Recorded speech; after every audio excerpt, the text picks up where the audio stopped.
Good morning. It's Monday, May 19th, and I'm Kenny Polcari, host of The Party, Market Commentary. This is everything you need to know. And so where are we going? What happened yesterday and what's going to happen today? The markets were sloppy yesterday, and while they closed all lower, they were off, just slightly off their lows, which suggests more selling ahead. And that's exactly what we're seeing, right? This morning, 10-year yields are up. The VIX is up. Gold is up. And stocks are down. Crypto's getting smashed. Now, this is important. Bitcoin overnight traded down and through the trend line support at 39,800. It tested as low as 38,500. It rallied back to 40,000. And currently now at 7 o'clock this morning, it is once again trading at 39,000. So it's now broken the trend line support twice in less than 24 hours. That's a key level. You have to watch that because you're going to get technical signals out, you're going to get alarm bells going off because it's been a technical break. And if the negativity continues, you could see Bitcoin fall fast. And the next real level of support, about 30,800. The markets are awaiting the FOMC meeting at 2 o'clock today. You know what this is all about. We've been talking about it not only for weeks, but we talked about it Monday and Tuesday to get you ready. And what's for dinner tonight? We're going to try the roasted sea bass in a marsala wine sauce on a bed of onions and mushrooms, but we'll get to that at the end. Look, it was a reversal of roles yesterday, which was very interesting because what happened? Investors went on a bargain hunting spree, but what did they buy? What were they looking? Where were they going to find value? Bingo, where did they find it? They found it in the tech disruptor names, right? Which was very interesting. They also, what did they buy? They bought all the names that have gotten crushed, right? These stocks are down better than 30%, some of them down 40 and 50. So who are they? It's Tesla, it's ARK, it's Teladoc, it's Roku, it's Square, it's CrowdStrike, it's Zoom.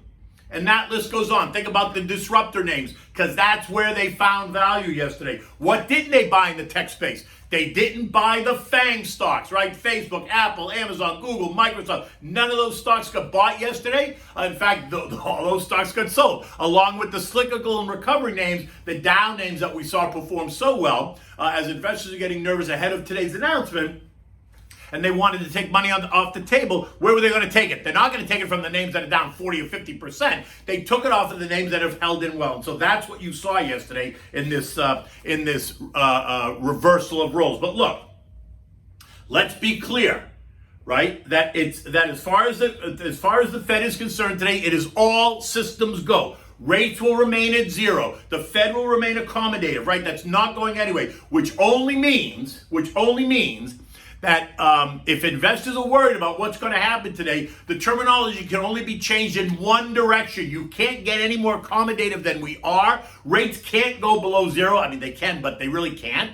And accommodation, I mean, you could put more accommodation, but we've got an awful lot as it is. So if there's going to be a change in terminology or a change in intent at all, it's only going to be a change that's going to create more angst. And so we'll find that out, right? Markets now are gonna sell off this morning, is what it appears, and wait till that 2 o'clock announcement. But here it is. It's 7 o'clock in the morning. Here's what's happening. The 10-year, which ended last night at 1.63%, is now yielding 1.66% this morning. The VIX, which was up 8% yesterday, is up another 8% this morning, suggesting more fear. Gold, which rose $2.60, closed at $18.68 last night. It's hovering right there, kind of waiting to see what happens. The dollar index continues to get crushed, trading down at 89.82. Bitcoin, as I said, traded down from 43,000 down through support at 39.8 all the way to 38.5, back up to 40. Now it's trading once again at 39,000 below the trend line support.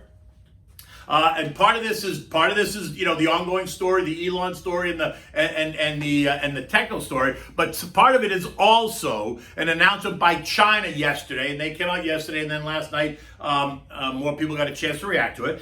China cracked down on it, saying that the digital currency Bitcoin cannot be used as a token, as a digital token to pay bills and all that stuff. Not so fast. Not so fast is basically what China said. And so that's adding kind of pressure to the coin. Ethereum as well ended the day yesterday at 3,400, and this morning is trading at 2,900.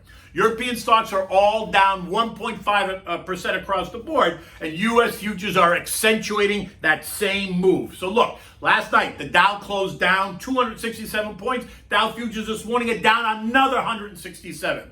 The S&P lost 35 points yesterday. This morning, they're down another 27 points. The NASDAQ, which gave back 75 points, is now doubling down, minus 150 points this morning. And the Russell, which fell by 16 points, is giving back already 22 points this morning, right? In the end, it was sloppy. It wasn't panicky, but it was sloppy. And this morning, by all accounts, the sloppiness is going to continue.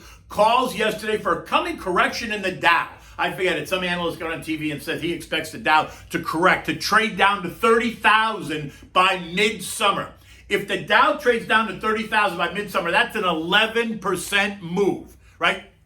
Wiping out completely all year-to-date gains in the Dow. And if the Dow comes under that much pressure, if the Dow loses 11% between now and midsummer, so say July, then certainly you're going to expect pressure on the S&P, more pressure on the NASDAQ, and certainly more pressure on the Russell, and more pressure on the transports. Yesterday, 9 of the 11 S&P sectors took a hit, right? You already know technology, parts of technology took a hit, but industrials, financials, and energy taking the brunt of the attack. Value also, right? Some of that is the value play. Value also took the brunt of the attack, but value is still well ahead of growth in terms of kind of year-to-date performance. It was really only healthcare and real estate that closed only slightly higher, and that was barely slightly higher. A chatter, like I said, the chatter that today's 2 p.m. Fed announcement, the FOMC minutes, are going to give a clue on what the real inflation pressures are, and maybe a hint of a timeline of when a taper conversation will start. Now, that's what the chatter is. But let's be clear. Jay Powell has made it very clear that the Fed does not see an issue at all. They're not worried about inflation. It continues to be transitory. They're not worried about any of the underlying pressures, that this is all a figment of our imagination. And so here's the rub. The chatter says one thing, Jay Powell says another. If Jay Powell comes out today and then in fact does change the terminology and mimics what the chatter is saying, he runs the risk of losing all credibility, considering he's been stamping his feet and telling everybody, no way, we're not doing it, there's no inflation. In fact, all of his co-workers have done the same thing, right? This week alone, we heard from Clarita, we heard from Bostic, we heard from Mester, we heard from Bullard. They're all denying the existence of inflation. They're all supporting the continued status quo. So if he changes his line today, it's going to create a lot of uncertainty for sure.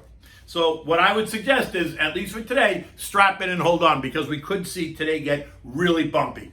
And then a blow to seniors yesterday, this ongoing AT&T story, right? AT&T got whacked yesterday. You know that they announced their plans to spin off their Time Warner division to Discovery.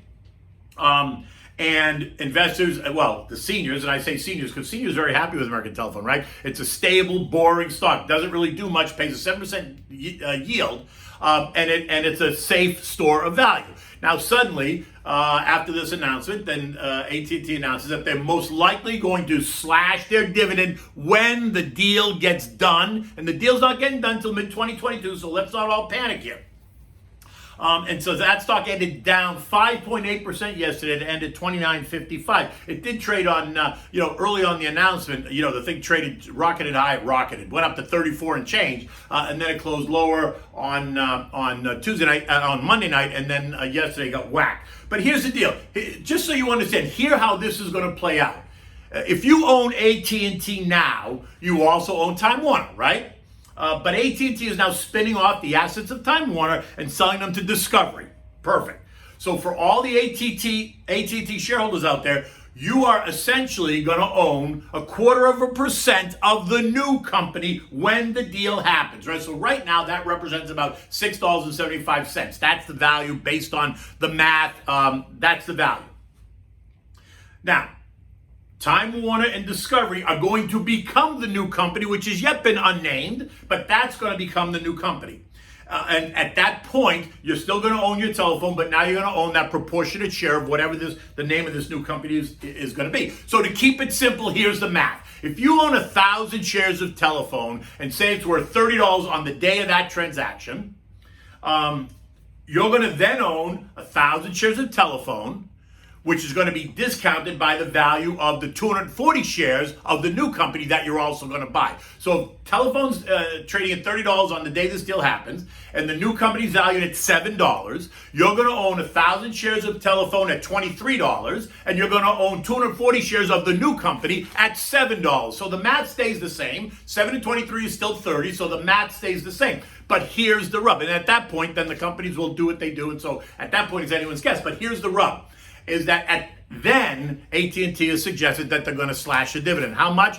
There's been kind of speculation about it, but currently it offers a 7% yield. Maybe it goes to 5%, right? 5% is still a decent yield. I mean, if it goes much lower than 5%, then you might get more nervousness and angst in the market, but maybe it goes to 5%. But one way or the other, this deal's not happening until mid-2022, so you got some time to think about it, so no reason to panic, but it is what it is. As noted, European markets are all under pressure this morning. UK inflation has more than doubled in its April reading, rising 1.5%. Now, Melanie Baker, who's a senior economist at Royal London Asset Management, had this to say about the inflation number: that the CPI inflation is finally broken out of the 0.2 to 1/10% year-over-year range that it has been in since the pandemic started. However, even with the CPI higher, it does not yet reflect rising underlying domestic inflationary pressures.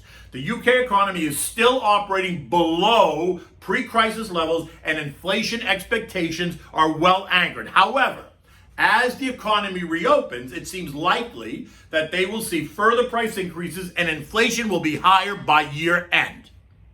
Makes sense. I mean, that's the same thing we're going to see here, right? And beyond that, European investors are awaiting our 2 p.m. Fed announcement.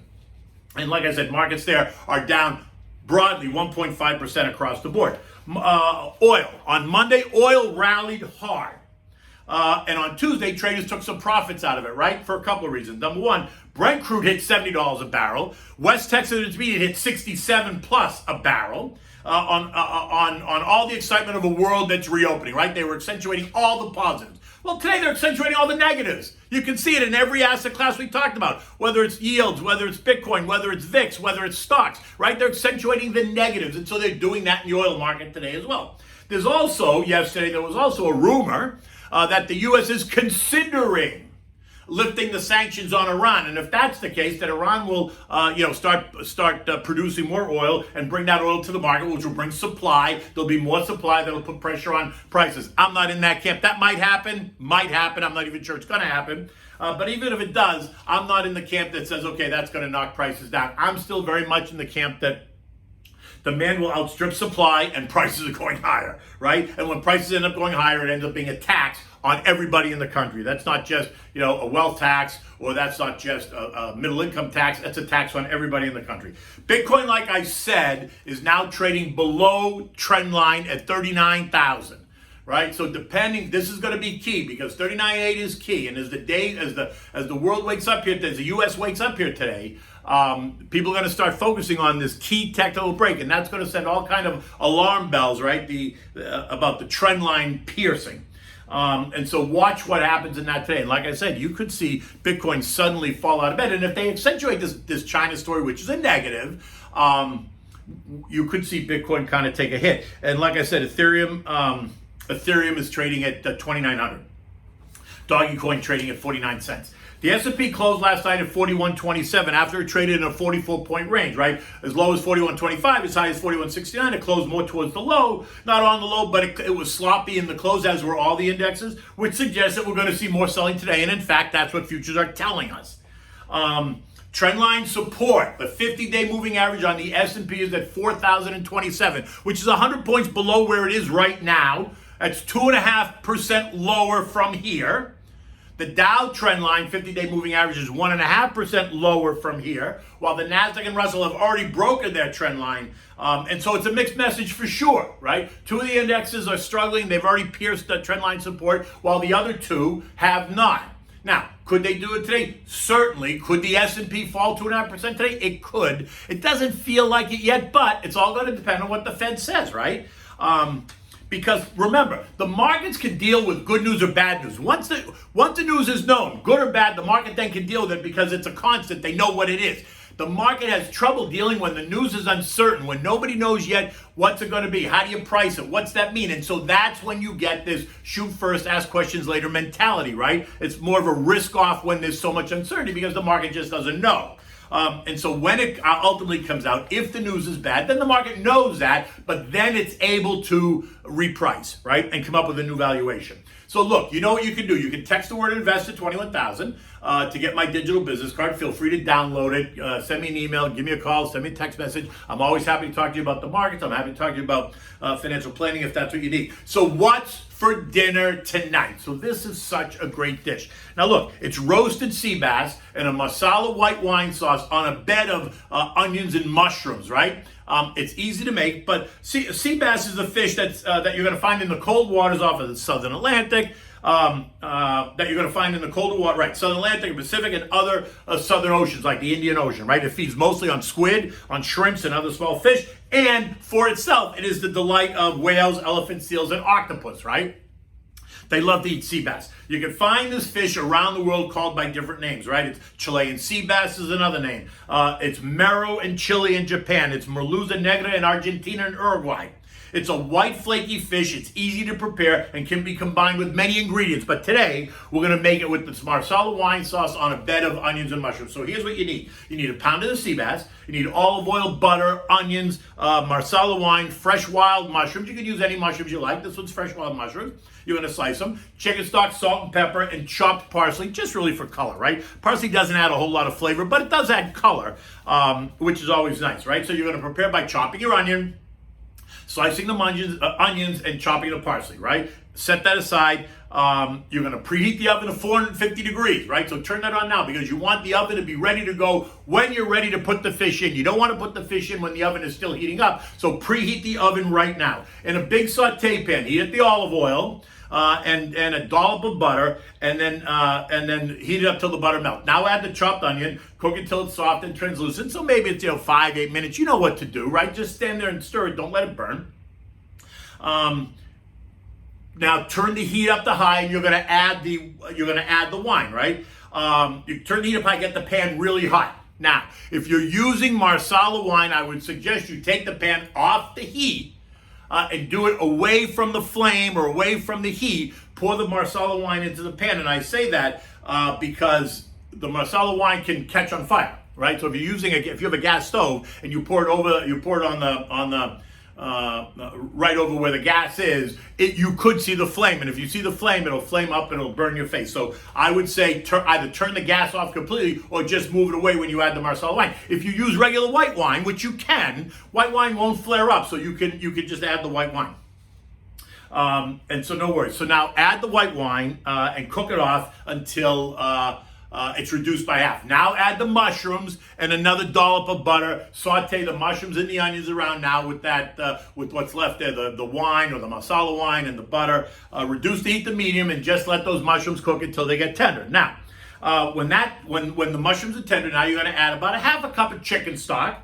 Salt and pepper to taste, or you can just taste it to see, adjust it, salt and pepper. Let it cool down, take it off the heat, now let it cool down. It'll thicken up just a bit. Now in another saute pan, alone, separate from what you just used, you're going to heat up a little bit more olive oil. Get it nice and hot. You're going to season the sea bass with salt and pepper, and you're going to put the fish in skin side down first. You're going to put it skin side down. You're going to let it there for about 4 to 5 minutes. Again, depending on the thickness of the fish, you got to kind of use your head there. Because you want the skin to be crispy, right? So you want to put that down first. It sizzles, it'll get crispy. 4 or 5 minutes, and then flip it over for about 1 minute, maybe 1.5 minutes, and then take it out. Now transfer it to a baking dish and get ready to put it in the oven, right? You're going to once you put it in the baking dish, just put a little, grease the pan a little bit you can use either butter or a little bit of olive oil just to grease the baking dish, and then put it back skin side down in the baking dish, and then put it in the 450-degree oven for 4 to 5 minutes. But again, how thick is your piece of fish, right? So you don't want to necessarily overcook it, so just beware, right? If you think it's a little bit thinner, then you cut the time down just a little bit because 450 degrees is hot. When you're ready, after the fish is cooked, Take it out of the oven. You're going to set your plate. So you're going to take that onion and mushroom mixture that you made. You're going to make a bed of that on the plate, and then you're going to take the roasted filet, and you're going to put the filet on top of the onions and mushrooms. And then you're going to take the green, you're going to take the parsley, and then just adorn it with the parsley just for color. Don't put too much parsley, but you can put some just for color. This is a great dish you can serve this with a couple of things. You can serve this with wild rice. You can serve it with green beans. You can serve it with broccoli. You can really serve it with a vegetable of your choice, but I always like to serve it with something green. So whether it's French green beans, I like broccolini would always work well, and then complement that with your chilled bottle of your favorite white. You know me, I like the Pinot Grigio Santa Margherita, but you have what you want. And now it's time. You light the candles, you turn down the lights, you got the music on soft, and that's it. You're off to the races. It's like putty in your hand. I hope you enjoy that. In the meantime, we're all going to get ready as we await the Fed announcement at 2 o'clock. We'll see as the market gets off to kind of a rocky start. One way or the other, strap in, hold tight, and I'll see you in the morning.